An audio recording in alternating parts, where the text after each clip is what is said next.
stay fly, stay fly. Kamala Harris, when she was running for president, dropped out in November because she didn't have enough money. I don't think we ever had the money she had. Name one thing that you like about Joe Biden and one thing that you like about Donald Trump and one thing you dislike about both of them. Right? If you say police or black people, you're going to take your corners. So we had to change the discussion in order to actually have a nuanced conversation. You're listening to The Fly Guy Show. They do everything on the fly and in such a fly manner. Stay fly, stay fly, stay fly, stay fly. All that party. The views expressed by the guests are only the views of the guests, unless we say we agree, unless explicitly stated. Hey, this is Ernie Thomas here on the Bold School Podcast. You're listening to Psycho Vonner's Fly Guy Podcast. Support, like, subscribe, and share. He's saying some good things. Share it. Don't keep it to yourself. All right, peace, beloved, peace, beloved, peace, beloved. It's time to get on code. And back on the platform is the good brother, the political aggravator, political instigator, the political evaluator, Mr. Super Deep himself, Mr. T. West. And today with us, ladies and gentlemen, salute the queen, we have presidential candidate Jade Simmons with us today. How you doing, Jade? I'm blessed and honored to be on your program. Thank you so much for taking the time to make room for me to be able to share vision. I really appreciate it. Good. Let me start off with a question. We're kind of used, in the world with husband running for president and having the stand by your man wife on the side. Yeah. How can you take on the world and be a mother and a wife? How are those dynamics? I mean, it's what mothers and wives already do, right? You think of the dynamic. I was just having an incredible conversation with a lady named Sister Angela in Ghana, young woman who will also be running for the presidency there. And I'm telling you, it's something in the water. It's happening internationally. And we were talking about that article that came out in the middle of COVID-19 and showed you which nations were handling it the best. It had Jacinda Ardern of New Zealand at the top, and Angela Merkel was on there for Germany. And we were just asking ourselves, well, what is it? They're trying to figure out what is it. Let's just, as women, let's figure out what it is. And we figured out that the dynamic of a mother is to not only preserve life, but to preserve peace. So in our home, it's not good until everybody's good. And if you have multiple children, you'll know this, if you got multiple children, you don't want one to feel less than the other.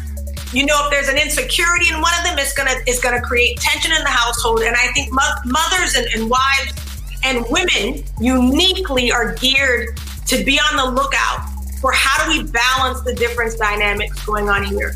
And I think what you saw in those nations led by women dealing with COVID-19 is that instinct kicked in. First priority, preserve life. I don't want any of my kids to die, right?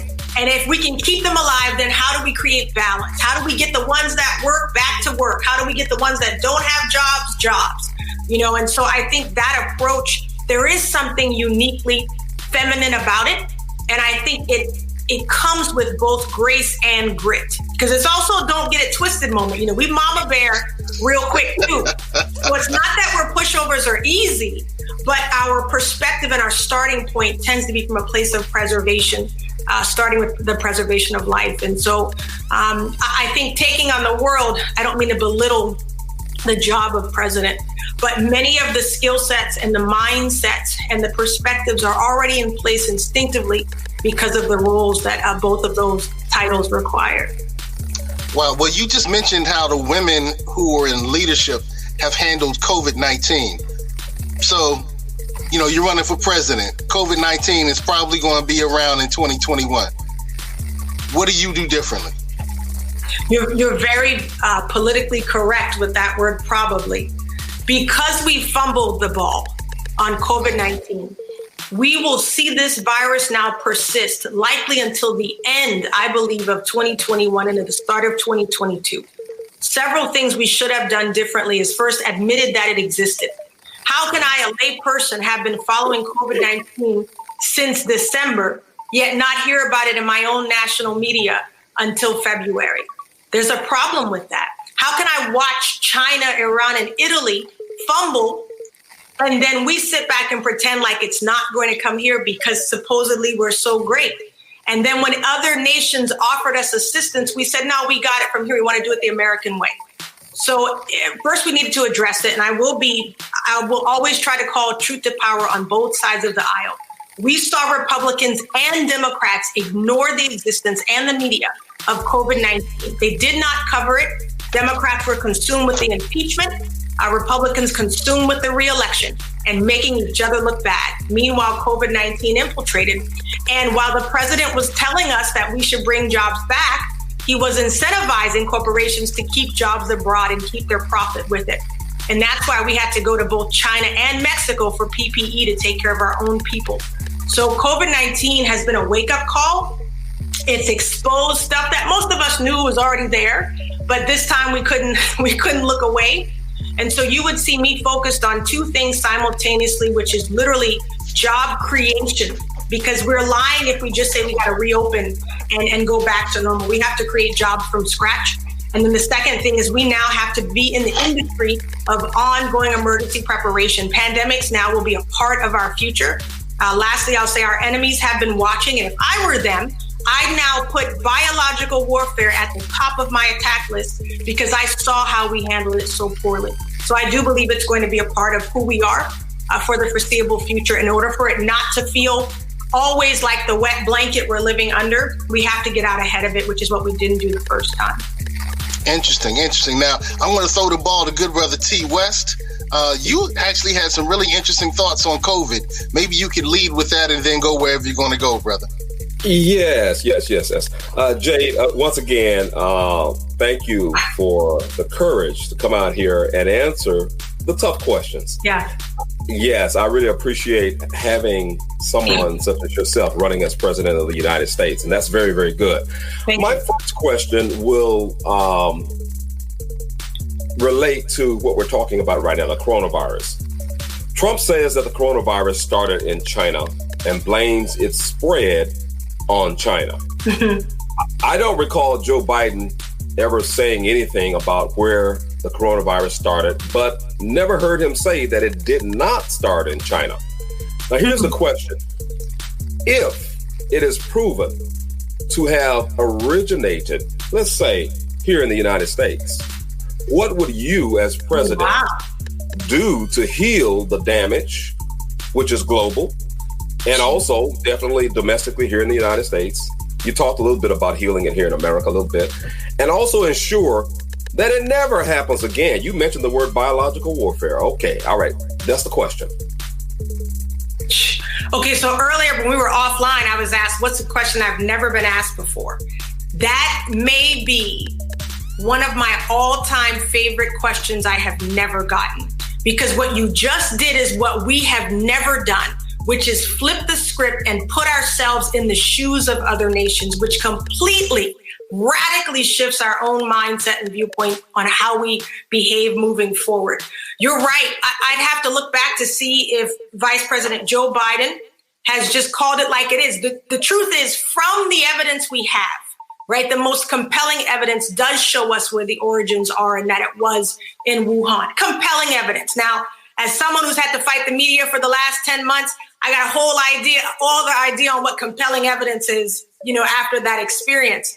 But I will say, if we find, this must be our new posture moving forward, is that when we relate internationally, we must start from a place of assuming that nations are equal to us and that we must respect them as such, which means that if we're responsible for something like that, transparency is going to have to be key, which is what you did not see in China. Now, China is known as a history of hiding numbers. You're not going to find out how many people died in Tiananmen Square. They don't release how many people died from the death penalty every year. They are a secretive nation where their numbers are concerned. Those are considered national secrets. I think let's not talk about me being president. If we go on from right now, it does not bode well that we would be transparent, because we have not been transparent as is right now with our own people. So I have a hard time imagining we would be. Now, under President Jade Simmons, I'd like to believe that not only would we be present and transparent, but that our first motion would be, how do we alleviate the damage that we have done and are doing by continuing not to control the spread? China got in their labs pretty quickly. They withheld some information in the beginning. One of the things that I do think was good is that they revised their information. So it's just like all truth. You think it's true until you know something different. And one thing that I think was powerful, and the WHO maybe can be commended for this, although I do believe they are a little bit too closely aligned to the source of the issue, is that we must be okay. And politics has us afraid to do this. We must be okay with revising the information. The whole name of the virus is a novel virus. That means it's new. It means that from the jump, the one thing we know is we don't know everything. So why not tell us in the beginning? I've been blessed with some incredible medical advisors. And one of mine was 3 months ahead of the curve. She said, Jade, I think we're going to find out these ventilators may have done more harm than good. So she said, I think that when she's an asthma specialist, she said, I think we're causing people to drown in their own fluids when we instantly intubate them. That turned out to be true. And what I went online and said is, if we're not careful to revise information and not be too prideful to say, hey, last month we thought it was this, but now we know, let's make an adjustment, we're going to find ourselves, as litigious as our society is, seeing our hospitals sued, seeing our doctors sued, seeing our restaurants that open too early sued, seeing our schools that open too early sued. And that will fall back on us for our lack of transparency, but maybe number one, for daring to politicize a national health issue. I think that's the second major mistake after denying it, is we made it a political punt, a soccer ball, because we knew the elections were coming in November, and we failed our people by doing that. Oh, excellent comment. Now, I've got another question also. You could, I initially thought to ask you to name two things, but let's just go with one for sake of time. Name one thing that you like about Joe Biden, and one thing that you like about Donald Trump, and one thing you dislike about both of them. Okay. What I like about Joe Biden is that we can probably assume his intentions in the overall span of his 47 years in government was good. And I think that's the reason that so many are standing behind him as an opponent to the current president, because they don't believe that the intentions of the current president are good. They're saying, at least we have a good guy in office.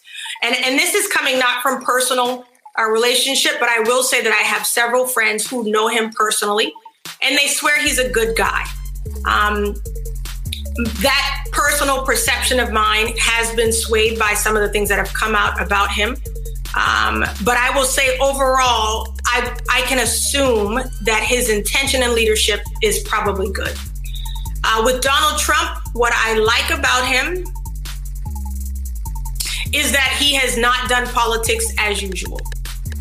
What I don't like about Donald Trump is that he has done politics as usual. And what I mean by that is he got in there by saying, I'm not a politician. And you better believe that's been a thorn in my side, because when I say it, the first question is, well, wait a minute, that's what the president says, and we don't need more of that. So, that's been a thorn in my side. But I think he had an opportunity to really disrupt in a positive way. And instead of draining the swamp, my concern is that he became the biggest alligator in the swamp. And what was revealed, I say revealed, we knew this if you were paying attention. He has always been in politics. He has financed politicians on both sides of the aisle. They were coming to him for money for their campaigns, Mitt Romney, right? So I think he was always in politics. And I think there was an opportunity wasted, right? With this historic, miraculous win, there was an opportunity wasted to do what he said. And instead, he had an administration full of lobbyists and these things that didn't really bode well for those of us who were looking to be done with politics as usual. Joe Biden, what I don't like about him is I simply feel like it's not his season anymore. I simply feel like it's not his season. And something out of season, even a good thing out of season is bad. And so what we've been asking people is, don't ask, do you like Jade or Joe or Donald, right? Ask, what does the season require? And then can you imagine that voice being the voice of that season?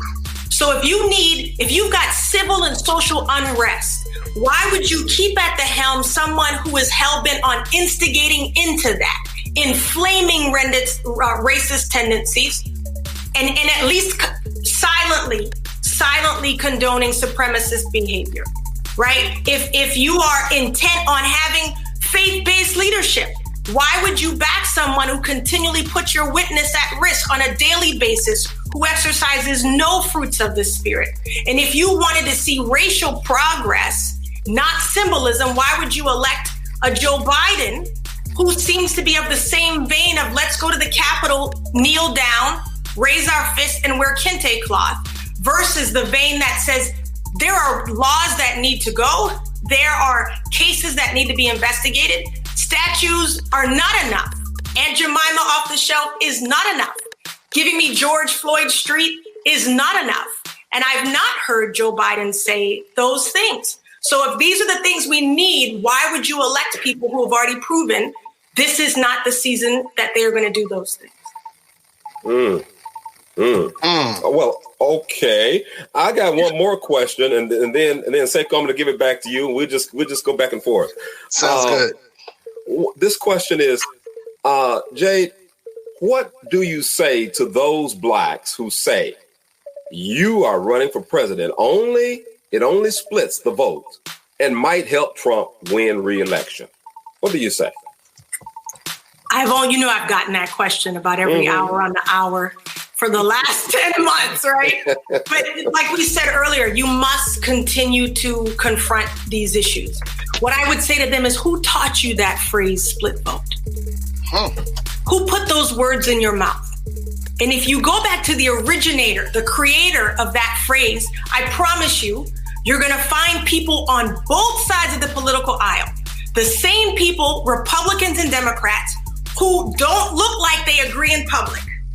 But behind the scenes, someone asked about candidate suppression. Merle talks about how they'll cover you after the election when they're done doing what they want to do.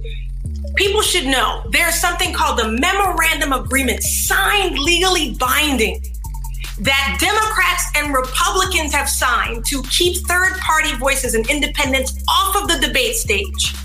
Off the debate stage, because they can't afford someone like me in the middle of that mess on Tuesday that we saw, those presidential debates. Put me on that stage. You can't afford that, because when you do that, Americans are not stupid. They go, oh my gosh, we have another option. I believe the majority of third-party candidates, if they got on the stage, would instantly capture the hearts and minds of Americans. And then you would just have to convince Americans that it is okay to put your faith outside of the two-party system. So I would say, who gave you that phrase? Because it was given to you to keep you cowering behind party lines that have never really served you. And they allow you to speak that rhetoric, and they say, Jade, not now. Just wait till 2024.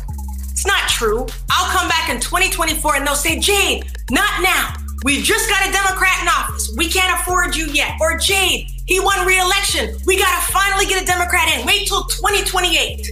And then it will keep going every 4 years. So I would say be very mindful of the narratives that we're repeating. Because if they don't serve us, then we're doing ourselves an injustice by forcing others to give up their compelling option to vote for your favorite candidate. Lastly, I'll just say, it's not my job to be less compelling than your favorite candidate.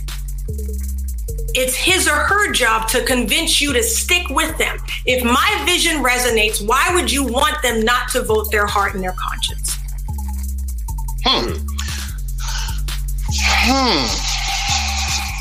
All right, Seiko. That's good. I've got more, but Seiko, let me just back out a little bit. Go ahead. Okay. We had a good question from I don't see the question right now. I need to find the question. There was a question from Omar, and Omar asked, what's your position on reparations? Yeah. One thing we have done, I think, very powerfully. So what we always ask ourselves is, what's your end goal? If you know what your goal is, then you must speak in a way that brings about that goal. So you will see that we very powerfully have avoided words and rhetoric that are being used against us now. We talk about reinvestment, restitution, reconciliation, restoration. A lot of other R words in there. We may not use your favorite R word. I am speaking right now to the people on Twitter coming at me for not using their favorite R word. Instead of looking for the word that you want, look for the solutions that you are seeking. And if you go to OperationRestoration2020.com, you click on Pro-Human, then you click on Shades of Breakthrough, then you click on Breakthrough for Black America. I promise you, you will see the solutions you are seeking. You see, when politics gives us some of these phrases, or when they take our words and use them against us, we've got to be much more strategic and change the conversation. Reinvestment is an economic term. We understand that. So when you tell people only concerned about the stock market and the GDP, you talk about the value of reinvesting that $13 trillion that has been stolen from Black businesses because of racism. You talk about what happens when you reinvest in Black communities and you assure that more Black people are able to have home ownership. You tell them the GDP is going to increase by 3 to 5%. Now they're listening. You see? So we have got to become smarter in how we talk about these things. When you talk about college and making it debt-free, you don't just say free college. You say, what about strategic debt-free education that focuses on the areas we need most right now in our nation? Top 3 areas: healthcare, criminal justice, and education. We also know scientifically, if you put more people of color in all of those arenas, people of color will advance and do better. Healthcare, COVID-19, Black people, Hispanics died at a much higher rate. So why not incentivize strategic debt-free education in those areas? And healthcare, who's going to benefit? Everybody benefits. We now have to reposition. People want me to say, I'm only here for Black people. I'm a child of God. That's not what I believe I'm supposed to do. But I will unapologetically propose plans and policies that will uniquely affect Black America, because after 400 years of systemic injustice and systemic racism, we now must reconcile those things. And how do you deal with systemic injustice? You must build in systematic success. So when you look at those plans, you will see what a lot of you are wanting to see. You may not see the words that you are wanting to hear, but do not judge a book by the word that is missing from the title. Instead, please read the book. Interesting. Seiko, just a follow-up to the viewer's question, reparations. Okay. Jade, former President Barack Obama was once asked that question about reparations, that R word. What did he say? Obama did not use an R word. He used the E word. What he responded, he said, your education is your reparations. What are your thoughts about that? That's the big E word. Your education is your reparations. That's 1/3 of it. But if you reform my schools and you don't reform law enforcement and criminal justice reform, then what's going to happen is I'm going to go from school to my prison pipeline. You see, if you don't reform my economics, then you can educate me in the American education system, which right now doesn't really do much to help us prevent the corruption that is often in our wonderful capitalist society. And if I don't have the financial literacy to actually succeed and you write me a reparations check, then we're back at square one. You see, so education is a piece of the problem. And when you talk education, I want to hear specifically, are we going to fully endow our HBCUs? Are we going to prioritize those sorts of initiatives? Are we going to look at history curriculum reform? Not just elevating education. One of the biggest mistakes we have made as we have looked to rectify our wrongs is that we have generalized, we've used this word minority, right? Let's give more money to minority-owned business. But we know it's not just minority-owned businesses that are disproportionately affected. We know that when you have a grant for minority-owned business, the majority of those grants go to white women. right? And it's no shade to white women. It's just saying, let's do the math. If you really meant for that money to go to Black businesses, then go ahead and earmark it for Black businesses. We do it for veterans, right? We do it for the disabled. Let's get very specific now. And the reason you need the specificity is because you need very specific results. And we've seen the Black community disproportionately left behind in every arena. So you can't just pick one arena to do that. Same is true for Native Americans. Same is true for Native Americans, right? When you look at these unmet contracts that we've made with historically underserved groups, it is now time to go back and do what we said we would do and be who we say we are.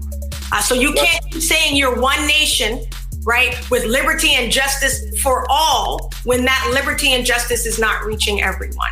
Now, speaking of Native Americans, Joe Biden, when asked the question about reparations, Joe Biden connected and tied it to Native Americans. He said, well, Native Americans, first, and then African Americans. That's what Joe Biden did. So a response about that, and you come from the great state of South Carolina. That's right. All right. Now, let me talk Mississippi. Let me talk about a little bit your neighboring state, Mississippi. Earlier, part of last year and earlier this year, there was an ICE raid of meat packing plants in Mississippi. And up to at least 800 illegal immigrants working at those locations were arrested and removed from the jobs. After they were removed, those companies, those meatpacking companies, they not only hired, but they started training Black workers there in Mississippi to do those jobs there in those meatpacking plants in Mississippi. The question is, what is your position on illegal immigration? And do you think it mostly helps or hurt Black communities, especially young Black males here in the United States? Joe Biden said that if he became president, he would grant amnesty to 11 million illegal immigrants. What are your thoughts on that? Yeah, I mean, also loaded question. I first of all believe that we're all immigrants. Some of us willing, some of us not so much, right? But at some point we were brought here or we got here, and usually movement is a form of survival. So I do believe that we need reform in our immigration systems. And I do support things like DACA, making sure people who we already made promises to are here. I see Easy D was saying, like, didn't Native Americans already get their reparations?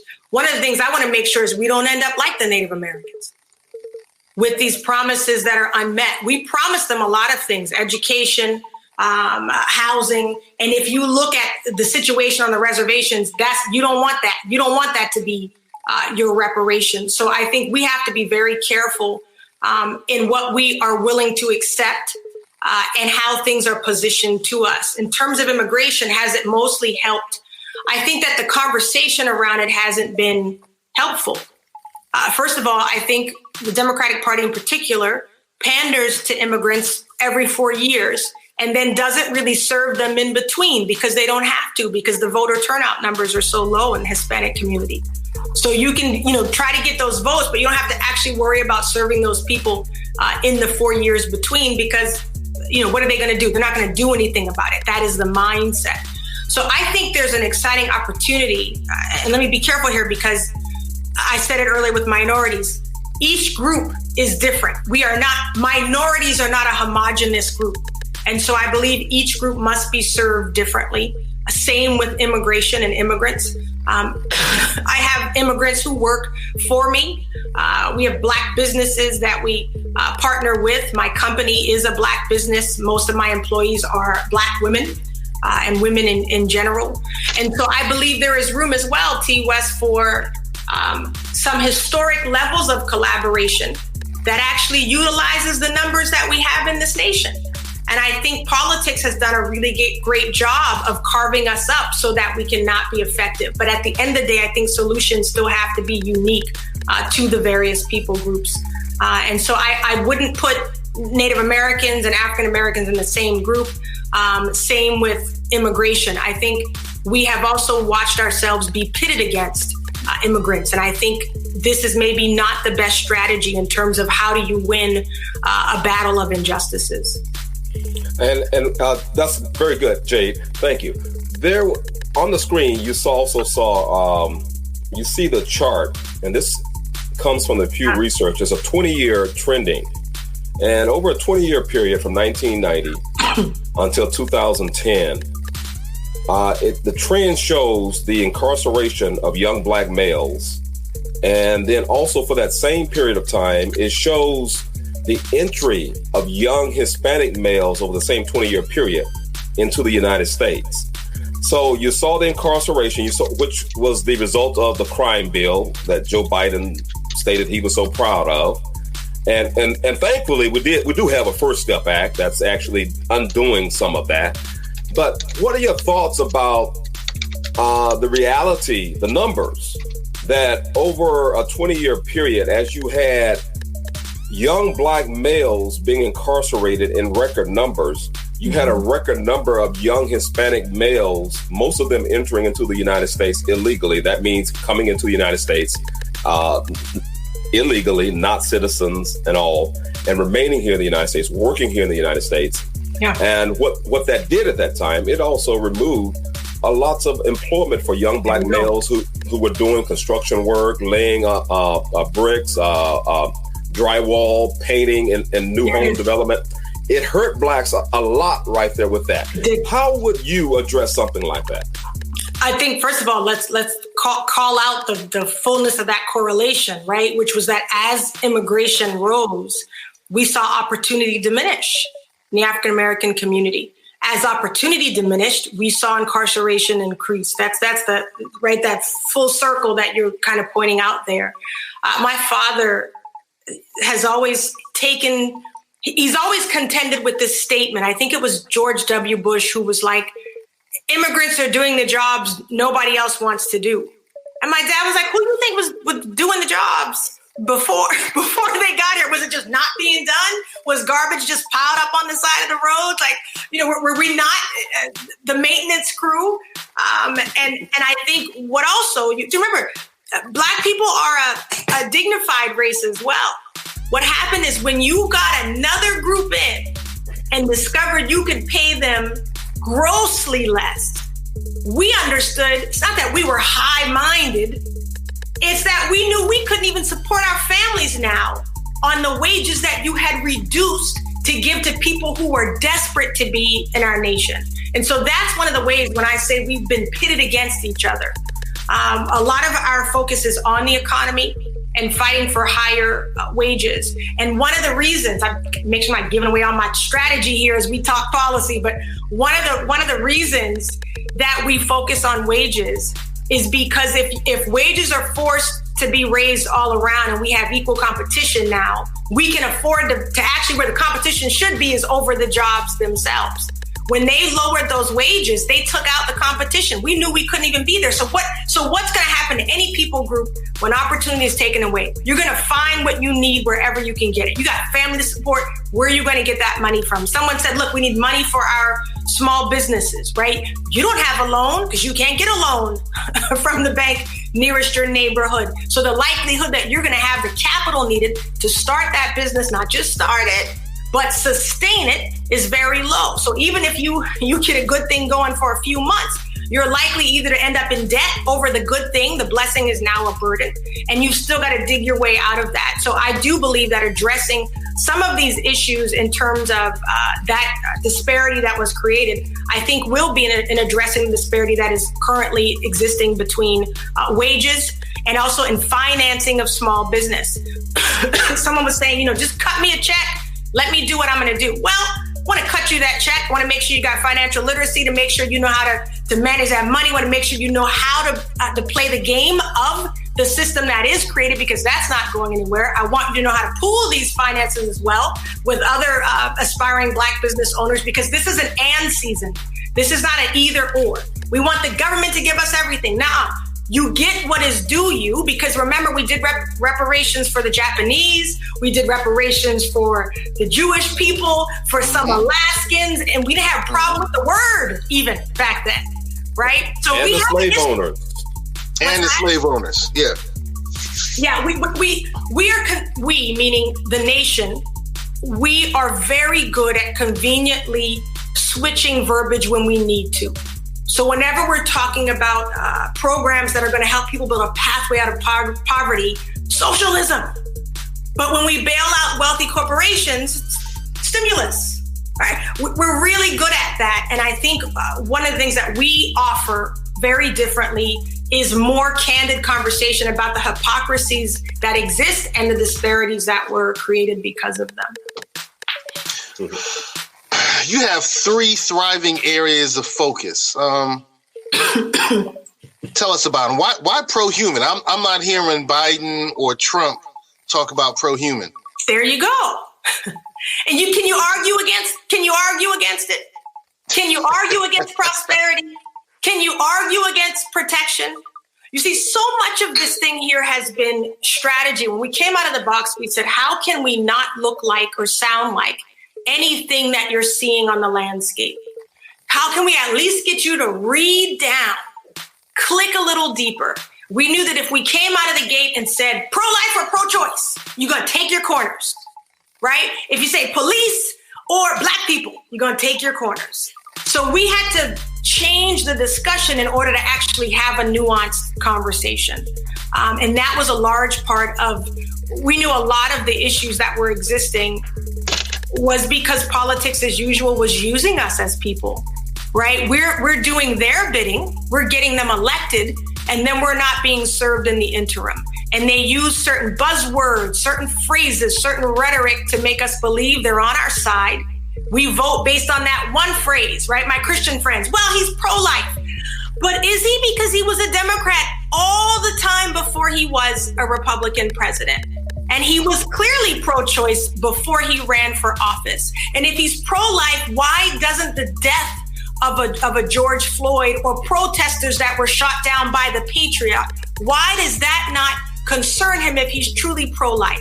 So pro-human means that we not talk about the sanctity of life from the womb to the tomb. You don't get to tell me about the baby in the womb and not be equally concerned about the family who died at the border, right?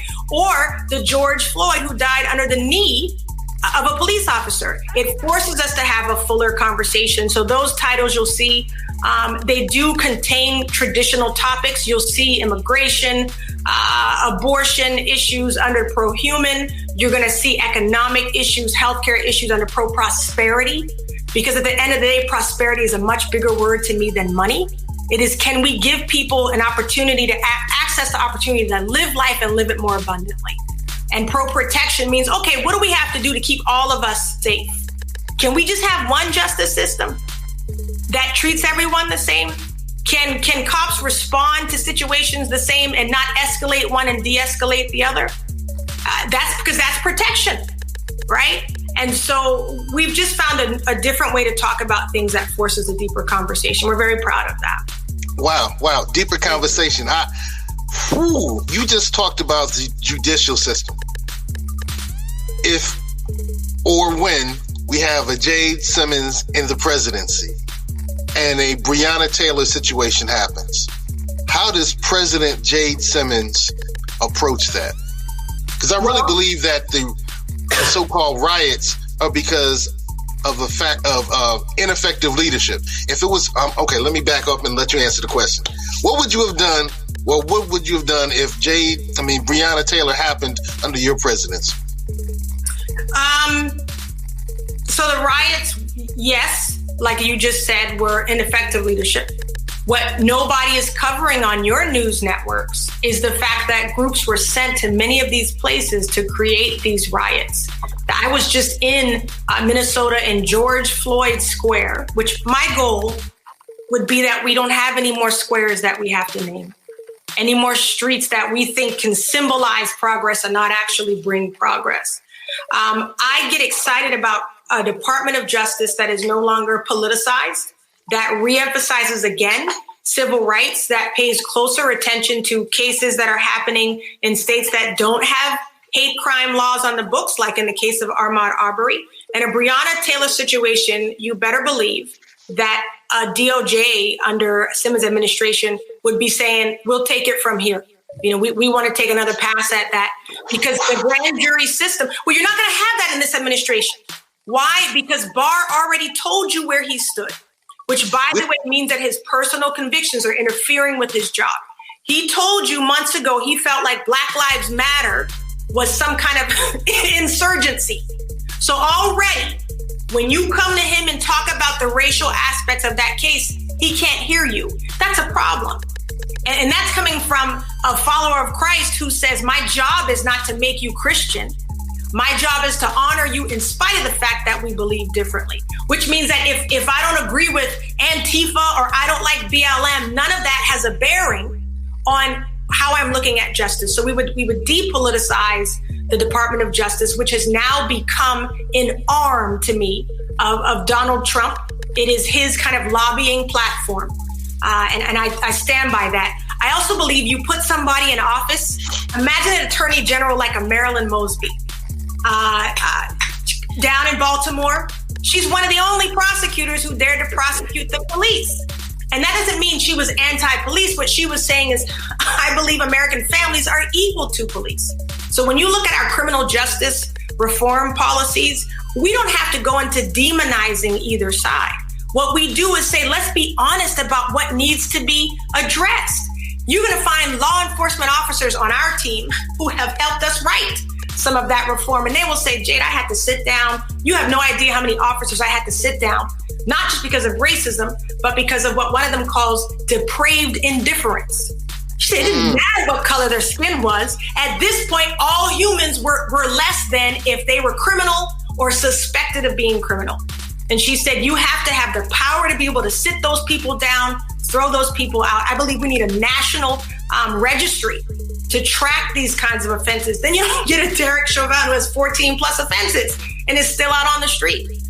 So I get excited about a Department of Justice that would have some teeth and that would really serve as a watchdog where civil rights are concerned. We saw a lot of watering down of that under the Trump administration.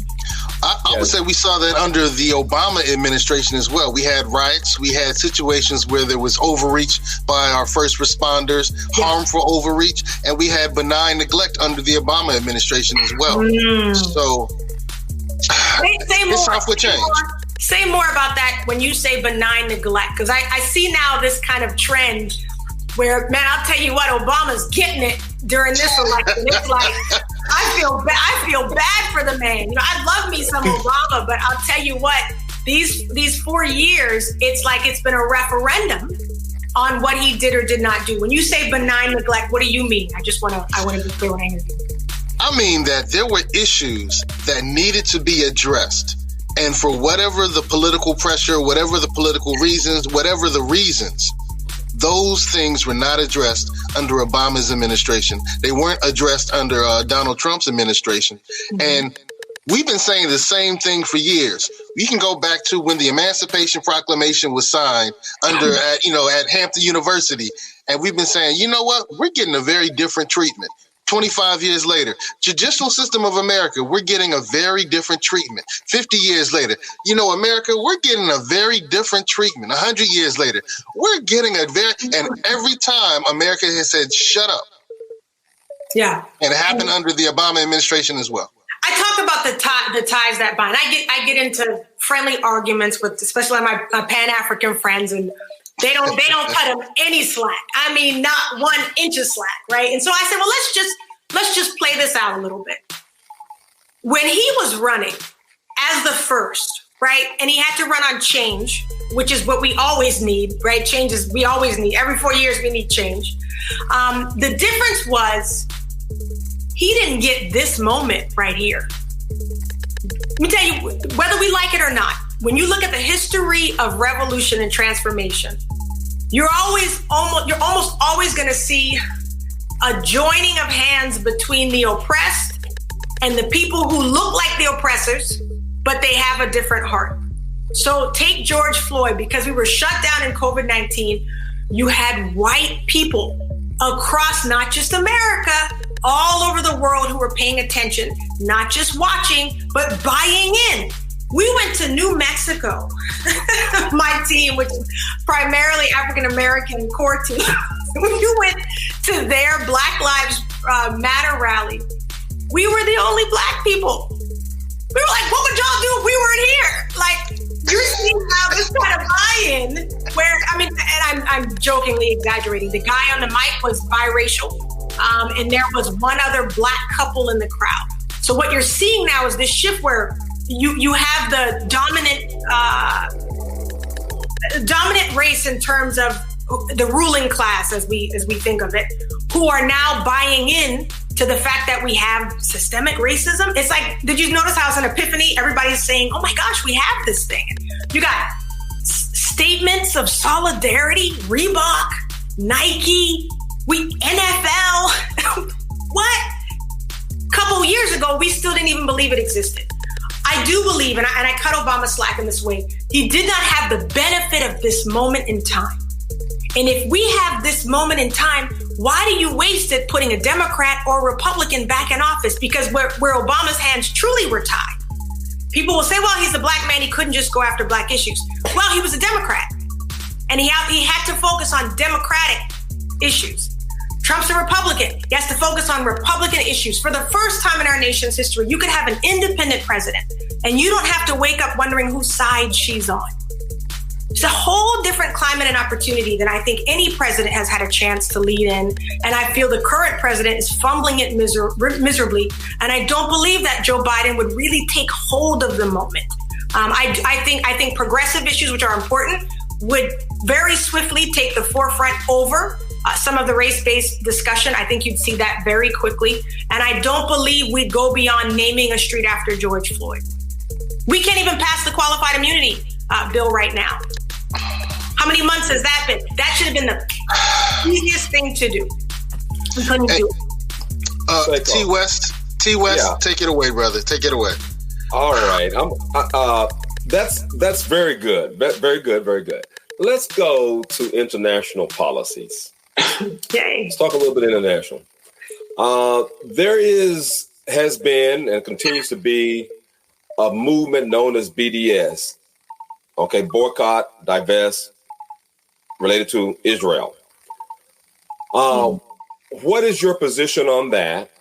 And then also, secondly, when we're talking about NATO, military, America's military is 10 times bigger, larger, spends more money than the next closest nation in the world.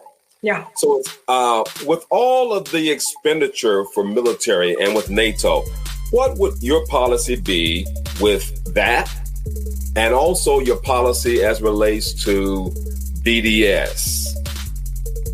Let me tell you what bothers me about the spending you just mentioned.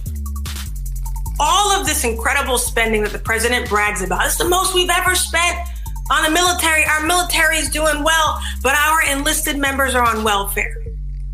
That's a problem for me. So we must not either be impressed or consider the money abomination unless we understand where that money is going. And where it's not going is to pay the actual people who are in the military risking their lives on our behalf.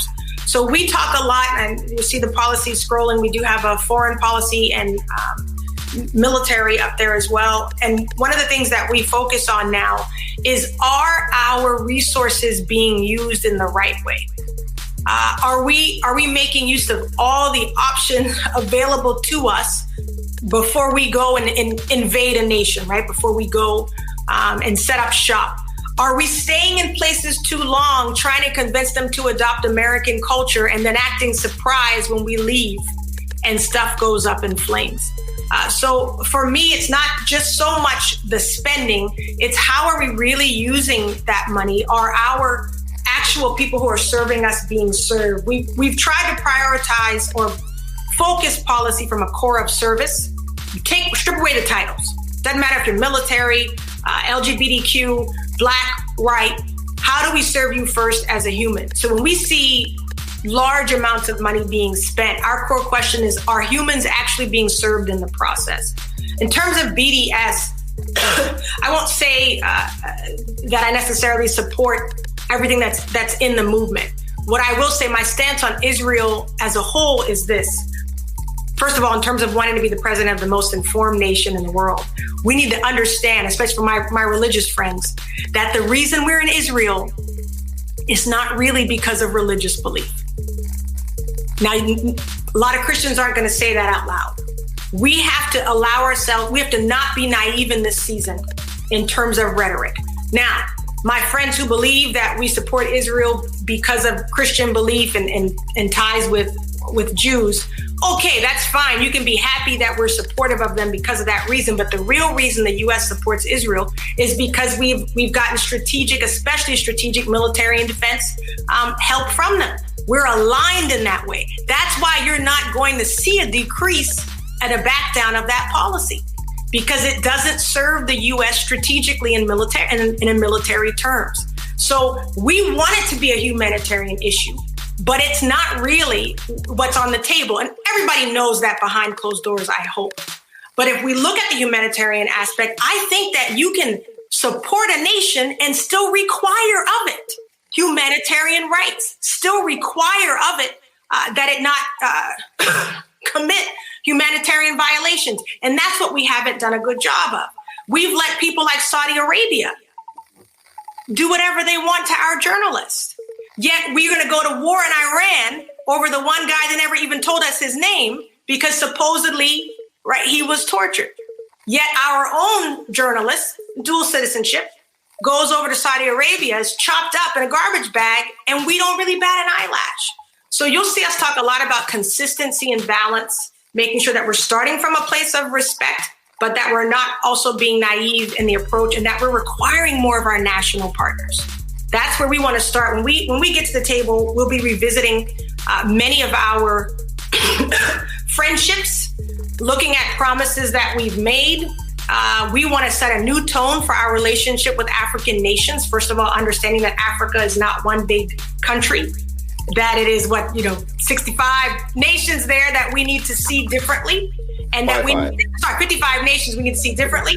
And we need to also change the tone of that relationship. If you look at how we've related with Africa, it's been mostly based on, I'm trying to condense it down into 10 seconds here, but if you look at the last phase of our most current relationship with Africa, it really is not, it's not full of wholehearted initiatives.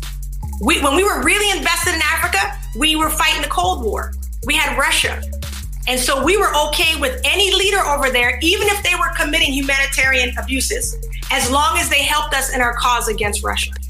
And once we lost that enemy as a target, our wholeheartedness, our buy-in to Africa has decreased ever since. And that's a long time since the Cold War. And so we'd like to revisit those things and make them now mutually respectful, mutually beneficial relationships that, of course, have strategic advantages for us, but that we're not taking advantage of another nation. I don't think that the two are mutually exclusive. Yeah. Hey, T-West, let me jump in before you ask your question. Mm-hmm. Easy D asks, how would you deal with that when he's talking about factoring the powerful and wealthy military-industrial complex? And then back to you, T-West. Your thoughts on Easy D's comment? Yeah, first of all, I like having Easy D on here. It's like a third host in the mix, which is I think the most important part of that question is right there after the ellipses there, that has captured both parties. This is why we must now have a palate cleansing presidency. When you have an independent in there, you get an independent thinker who is not thinking from the lopsided partisan agenda. And I think that is how we are able to look at all of these issues. But you're right, we put a lot of weight into our military. And there's a lot of reasons for that. The lady from Ghana was saying, I look at all the American bases over here. I don't think we got any over there where you guys are concerned. We try to do the math and we're like, no, I think you're right. And so I think that you'll see what he really pointed out in that question is that if we look close enough, there's not much difference in the agendas of both parties at the end of the day. At the top where the rhetoric starts, there is. But at the end, we're watching money reign supreme. And I do believe we're overdue for an era where people are prioritized over profit. The irony is when you do that, you still profit. But I think it's a longer term and it's a healthier profit that we get to benefit from in the long run. Okay, very good, Jay. Still in the vein of foreign policy, during the Bush administration, you had the invasion militarily of Iraq and also Afghanistan, which cost trillions of dollars. Okay.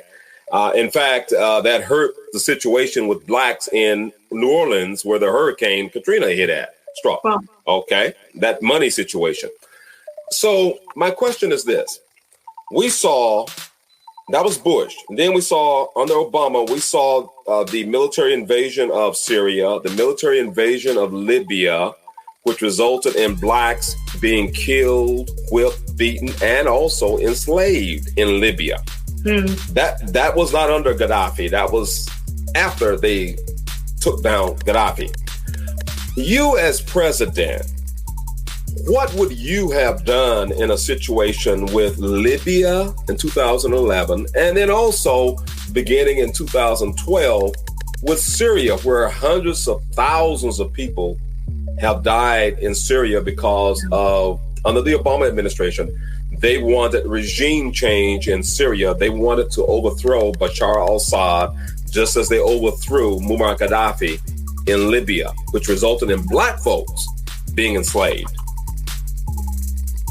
Okay, so I think the easiest way to answer this, listen, we're big time Monday morning quarterbacking at this point. So I want to give understanding, obviously, that it's much easier to look at these issues after they've happened, to see the effects of them, to reevaluate. And I'm sure that in the middle of these situations, it's much more difficult. That being said, I think a misstep that we've made as a nation, and this is not going to sound very peacekeeping, but I think a part of a national leader's job is to also do some soul searching about what works and what just sounds good and sounds like it works. What we're going to have to start owning up to is that nation building has not been working. It really hasn't been working like we thought. And I think a large part of that is because when we are in these places and sending our military, by the way, to stay there and train military members to take over where we left off, we're setting ourselves up and them for failure. I don't believe our military is capable of doing that, is supposed to. If you look at the definition of what the U.S. military is supposed to do, it's basically supposed to get in and get out. It's designed to keep us safe in instances that threaten our national security. And what I think is we got our hands in a lot of pots at once and didn't really have a plan for how to exit. And then we exited in some cases, like in Syria, prematurely, and we left holes that are going to affect us in the future, especially where terrorism is concerned. And so one of the, I think the big differences that I believe we need to take different viewpoints moving forward with foreign policy is we have to begin to make a distinction with, and this is difficult, how you deal with the leader versus how you deal with the people of a nation. And I think, for instance, you look at Iran. We invaded, we took out Soleimani. I'm not going to argue with you, he was a bad guy. We took him out too soon. The people on the ground were doing the work for America. They were starting to solidify against their own leadership. We jumped the gun, go over there, and what do? Hey, gave you a new target to rally against. All that organic solidification that was happening on the ground, we disrupted. And we now know, I believe we know with pretty good authority, that the president didn't choose Soleimani because he was the number one threat, because he wasn't. But he was chosen because his name was recognizable. It made great headlines for the November election. I told you about COVID-19 setting us up for failure in terms of our enemies. Our enemies saw that, and they already knew how you get us to make moves, right? If we can simply trick the president into making a move that he feels is a benefit for him publicly with his base, then we can create war. We can start whatever we want. So I think in foreign versus re-legislating some of these instances of the past, I think the new move forward has to be, how do we distinguish our relationship with world leaders and still send a signal of solidarity to people on the ground? I think what's happened in Syria is a human rights tragedy that will fall on a few nations heads and hands in the future. I'm not sure if the other nations will care as much, but I think it is on America to be regretful for what has happened and now to look at how do we recoup some of that human loss? What do we do about that moving forward? How do we move differently? Seiko, I have just one more question. More question on foreign policy. Jay, what would your policy be to fix the trade imbalance, let's say, between the United States and China? But it's not just the United States and China. There's a trade imbalance between the United States and other countries as well. What would you do to fix that? A lot of companies over the last several decades relocated to other countries, and it took jobs out of many inner cities. Manufacturing went away. What would you as president do to rectify that situation, especially as it relates to African Americans in the inner cities?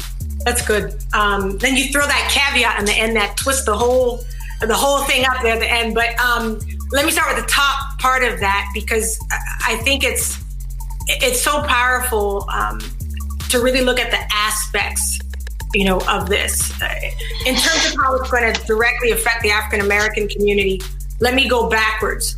One of the things we're doing right now is not having the discussion that we should. It'll never make the media because it's not sexy.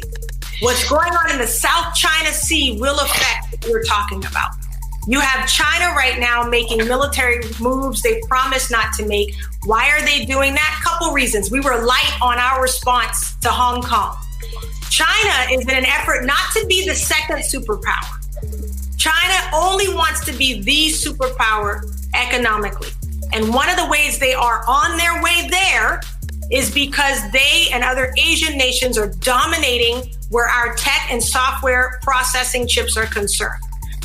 So because we've also shipped off to these same Asian nations and given ourselves over to having our technology and our processing chips especially made by them, we've told our Americans the lie that they are not smart enough to produce these products. We've actually made ourselves vulnerable economically. And so what happens is if we don't control what's happening right now in South China Sea, you'll see China making moves, which I believe they'll also make moves on Taiwan and Singapore. If they are able to kind of absorb those nations, they will have the monopoly on software and technology, which will put us at a gross disadvantage economically. And the trade issues you're talking about will be secondary to some of our concerns. I think you're watching what people probably won't keep their eyes on, what's going on in China, why some weeks you hear the president take a hard line against China and COVID, and then other weeks you won't hear him say much, is because of the very trade agreements in place. And right now we're in danger of China not following through, not purchasing what they plan to purchase. And so, I think it'll be tricky. Easy D talked about that American exceptionalism, that we're going to have to find that balance now between our rhetoric and actions that really work. I'm really curious now as to how effective sanctions really are. And in terms of the African American community, I think where we might suffer most is in the certain, of course, products and goods that we're watching these tariffs and things we put on. One of the things that I recommend in the beginning of 2019 is that we have a tariff holiday. We have a sales tax break vacation, because people won't have their jobs back by then. And so what they'll only be able to do is use the money in their hand. And so because of COVID-19, that question is so much more loaded now because people are in a more desperate situation than they were back in January. But I think the real issue right now, again, is the stuff going on in the South China Sea and how it's affecting our software and our technology. And if China gets the monopoly on that and then decides, I was watching a great TV show called Madam Secretary, and she was the Secretary of State for the U.S. was facing off with her counterpart in China, and they were accusing them of terrorism. And he said, "We don't have to drop any bombs on you." He said, "All we got to do is call in your debt." All we got to do is call in your debt. And he said, and then it's game over. And it made a great line in that, thank God it was a drama that I was watching on TV, but is the actual reality of our situation right now. We're $23 trillion in debt, and China holds the bulk of that. So, all of those issues are commingled. And at the end of the day, where African Americans are affected is because we're already disproportionately affected economically anyway. So whatever happens at the top, if it's bad for the billionaires, it's going to be bad for those of us who are just starting businesses and trying to sustain these businesses and get them off the ground. Wow. Excellent. 26 trillion now, debt. No way. Yeah, you're adding in the stimulus. Stimulus, yeah, you add that in. It's 26. That's right. I gave the pre-stimulus number. I love it. Listen, teach me something. Yeah, you're right. I was talking about pre-stimulus numbers, and guess what? We're gonna need some more stimulus. Yeah, you're gonna need some. There's no way around it. And for my conservative friends, it's not that I believe we should keep printing money, but I think we should wake up to the fact that when we needed this, we printed it, no problem. You do talk about restitution, reparations. We don't know where we're going to get the money from. You talk about expanding healthcare. We don't know where we're going to get the money from.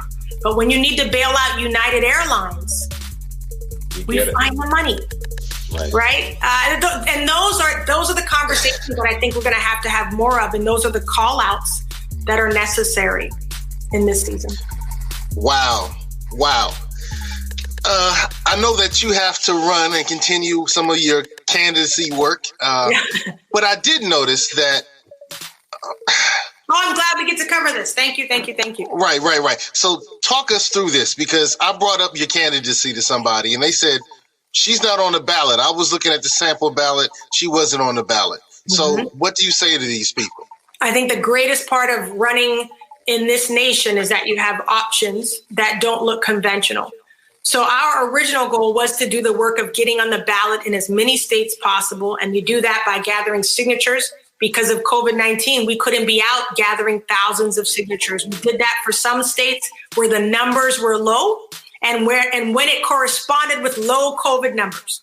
So we didn't want to be out there saying, reprioritize people over politics, but sign this right here and don't worry about the fact that you might get COVID, right? So we made a call in order to be consistent with our values and beliefs. And while we're on the ballot, you'll see my name and say Oklahoma and Louisiana, which is where you'll see on that map. But in all those states that are in dark purple, and there are more than what you just showed, we have an updated map, you can vote for me. But you'd vote for me as a registered write-in. So that's different. I can say, man, T. West knows his policy. I'm writing him in Montana.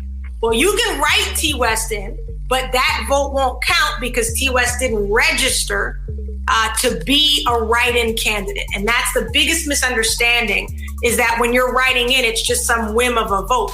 Well, you can write in Bernie Sanders. That vote won't count because he's not a registered write-in. So we did the work of becoming a registered write-in in the majority of states. California will be filing in a few days. That'll be purple. Nevada, you can't vote for me there. We sacrificed the state. It required 10,000 signatures in the middle of COVID-19. So these states were asking us to violate their own COVID-19 restrictions when they did not lessen the signature restriction. That gray state, Texas, which is where I live, we are going to be going to court. Indiana will be going to court because someone asked, I think you put it in there, Seiko, candidate suppression has been real. Indiana received our paperwork hours before the deadline, let it sit in the mailroom. And then after the deadline passed, told us we didn't make it. But we have GPS proof. We got the physical photo. When we called to challenge the process, we were told, there's no use in challenging it. We can't get a quorum together. And we kept pressing to find out who was in this quorum. Well, the same people who denied the candidacy are who they would pull together to decide to overturn the candidacy. Both 2 Democratic lawyers and 2 Republicans, no independent representative. And so we'll be going to court over these issues because we know that candidate suppression is also voter suppression. But even in light of that, all the purple, we still can win 270. We can do the same work. The independents get to do the electoral college as well. We handpick our electors, and people don't understand it's an automatic process. You win Oklahoma, the electoral votes go to you. And your electors march down to the state capitol and cast their electoral vote. They are pre-pledged to you in advance. And so we've done that hard work, but the majority of Americans can vote for us, and we're still fighting for a few states.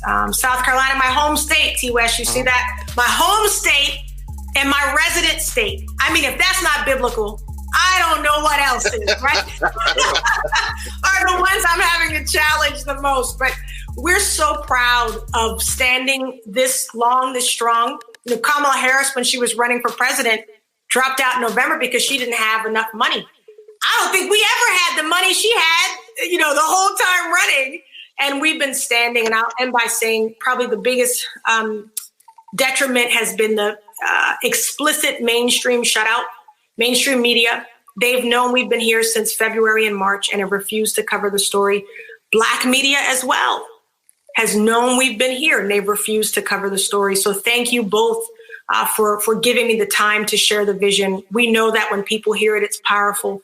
And our conversion factor is real. People are sending in pictures of their ballots all over the nation. They're voting for us. They're writing us in, and they're saying, Jade, for the first time in a long time, I can go in the voting booth and come out not wanting to take a shower, right? And feel like I just really voted for something I believed in, or like they're not voting for the lesser of two evils. And that makes us very proud. And so we believe a wasted vote is only a vote for something you don't believe in. And so we're proud that many Americans, and we believe we got a lot of sleeper voters. I get text messages, people I hadn't heard from the whole time. We just voted for you, right? And so we're excited to watch kind of this stealth movement wake America up and if nothing else, remind us that it is time for us to stand up against a system that no longer functions how it says it was supposed to function in the first place.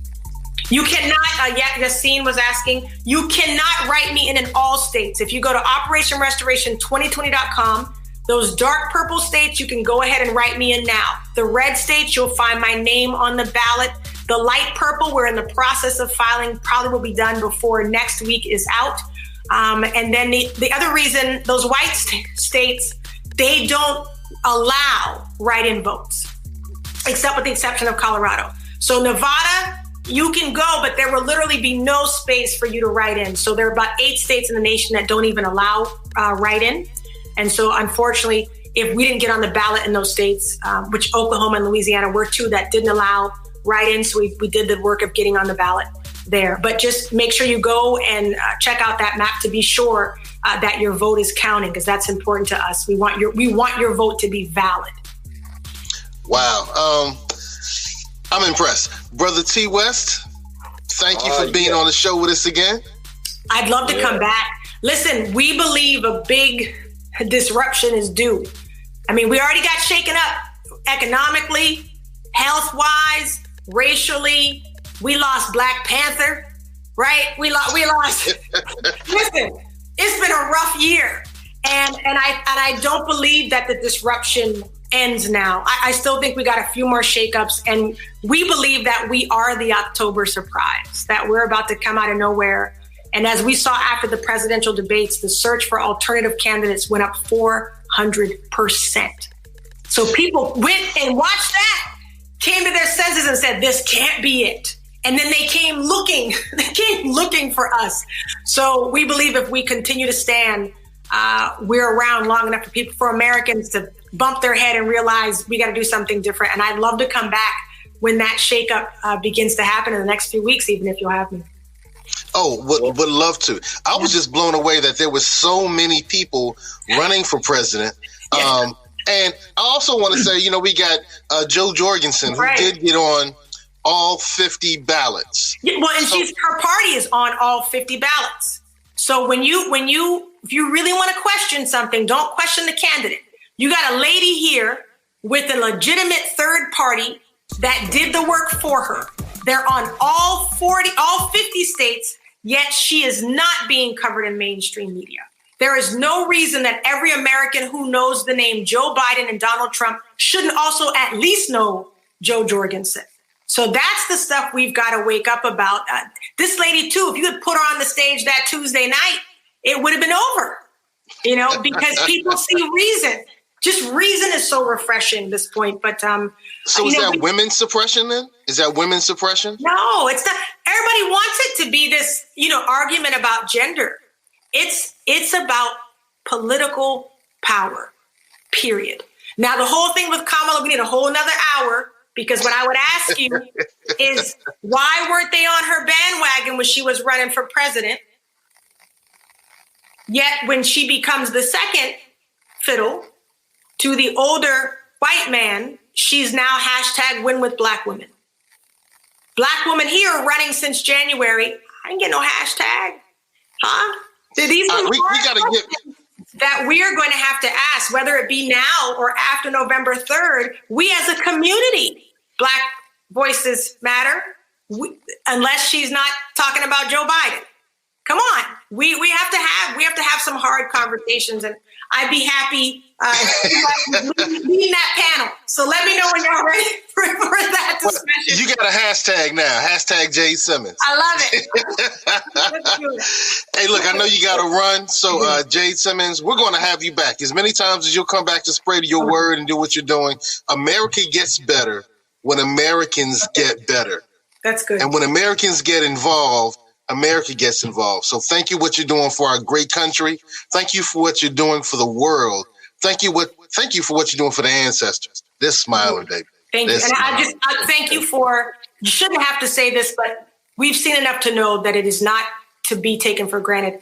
Thank you for the respect, the acknowledgement, and just the appreciation that you have shown by even acknowledging that I'm here and having me on. This unfortunately has been rare behavior. So when we see it, we are so thankful for it and proud of it. So thank you both very much. All right. Thank you, Jade. Take care. Yeah. Ooh, T West, man. Look, you're the Politico.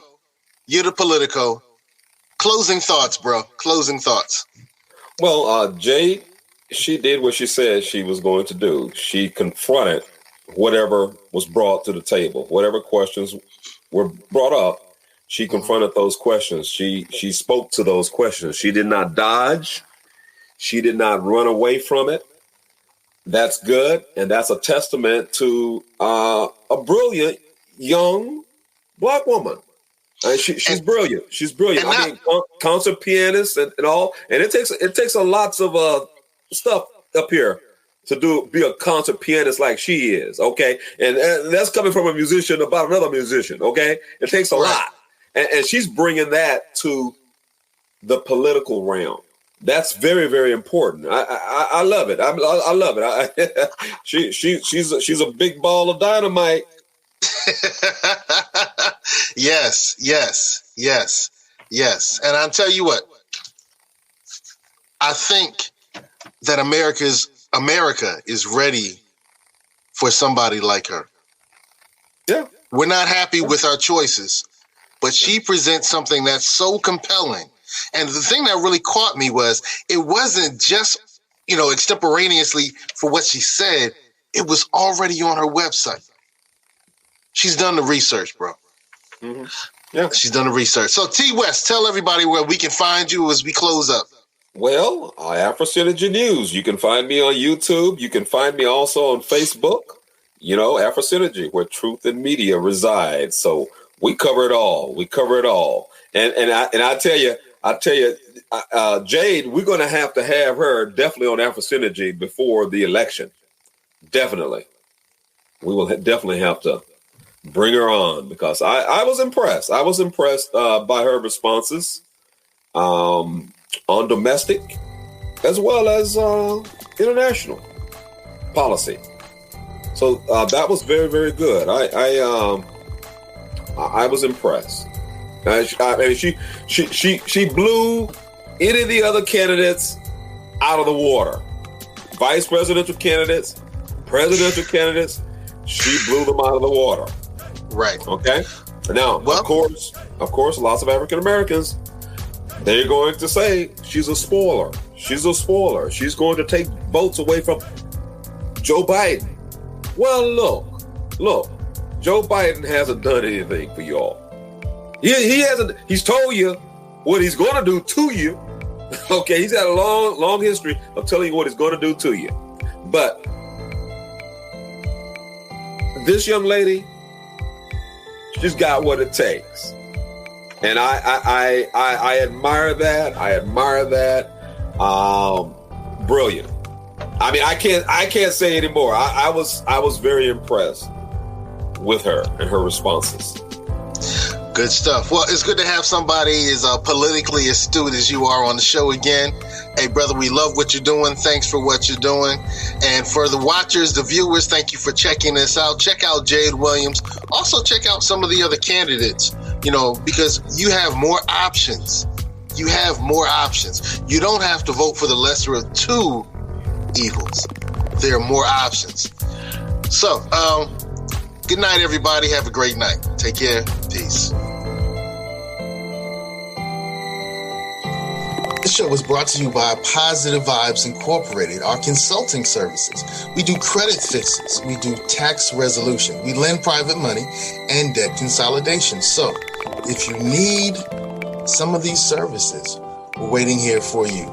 Credit fixes, tax resolutions, private money, and debt consolidation. Stay fly, stay fly, stay fly, stay fly, stay fly, stay fly, stay fly, stay fly. The views expressed by the guests are only the views of the guests, unless we say we agree, unless explicitly stated. Stay fly, stay fly, stay fly, stay fly, stay fly.